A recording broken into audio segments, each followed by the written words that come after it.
अयोध्या नगरी के महान राजा दशरथ अपनी प्रजा के लिए एक आदर्श शासक थे।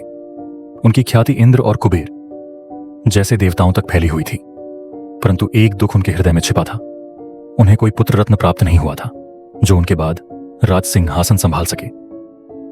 राजा दशरथ और रानी कौशल्या की एक पुत्री थी, शांता। किंतु जब शांता का जन्म हुआ, अयोध्या में 12 वर्षों तक भीषण अकाल पड़ा। राजा को बताया गया कि यह अकाल शांता के कारण है।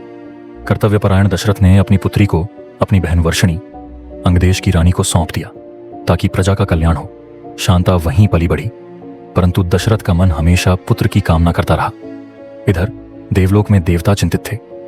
रावण, लंका का अहंकारी राक्षस राज, अपने बल के मद में निर्दोष ऋषियों, स्त्रियों और यहां तक कि देवताओं को भी प्रताड़ित कर रहा था।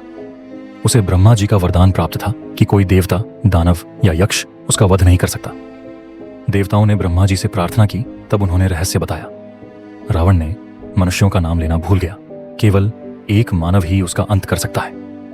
तब सभी देवता विष्णु जी के पास गए। श्री हरि ने आश्वासन दिया, मैं स्वयं धरती पर अवतार लूंगा और रावण के अत्याचारों का अंत करूंगा।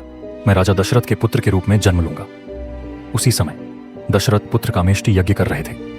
यज्ञ से एक दिव्य पुरुष प्रकट हुआ, जिसने राजा को स्वर्ण कलश में भरा खीर दिया और कहा, इसे अपनी रानियों को खिला दो, तुम्हारी मनोकामना पूर्ण होगी।